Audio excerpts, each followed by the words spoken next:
The teachings of the Holy Bible are clear and simple. Think about this. In the book of 1 Corinthians the Bible says this, "Grace be unto you, and peace, from God our Father, and from the Lord Jesus Christ."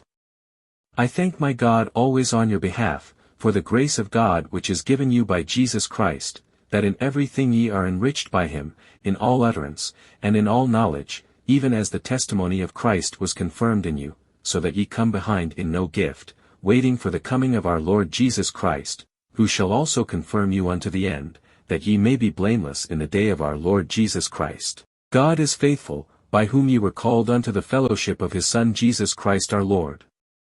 Now I beseech you, brethren, by the name of our Lord Jesus Christ, that ye all speak the same thing, and that there be no divisions among you, but that ye be perfectly joined together in the same mind and in the same judgment. Clearly and simply this is an appeal for unity in the church. These are the words of Christ recorded in the book of John.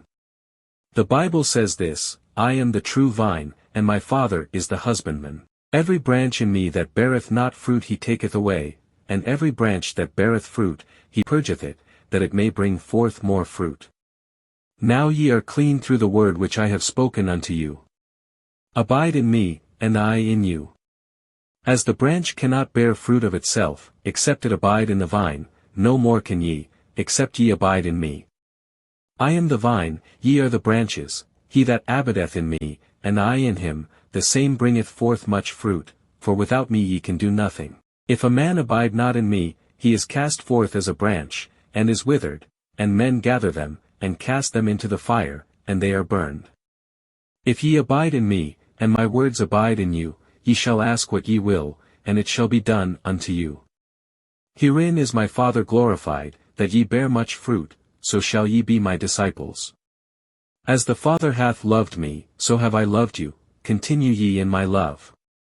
If ye keep my commandments, ye shall abide in my love, even as I have kept my Father's commandments, and abide in his love. These things have I spoken unto you, that my joy might remain in you, and that your joy might be full. This is my commandment, that ye love one another, as I have loved you." This also is clearly and simply an appeal for unity in the church. Also notice that in both of these passages the believers are dependent on Christ. Believers produce fruit by the grace of God that is communicated to the believer by the ministry of Christ. The connection between unity and the work of the Holy Spirit is clearly seen in this selection from the book of Galatians. The Bible says, "But the fruit of the Spirit is love, joy, peace, long-suffering, gentleness, goodness, faith, meekness, temperance, against such there is no law. And they that are Christ's have crucified the flesh with the affections and lusts." If we live in the Spirit, let us also walk in the Spirit.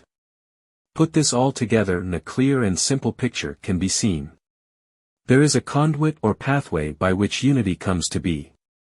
Unity is by grace, the graciousness of God, which flows from God the Father through Jesus Christ and from Christ through the Holy Spirit to the believer. The Holy Spirit, the Spirit of truth, the Spirit of Christ is the essential and final element that brings unity.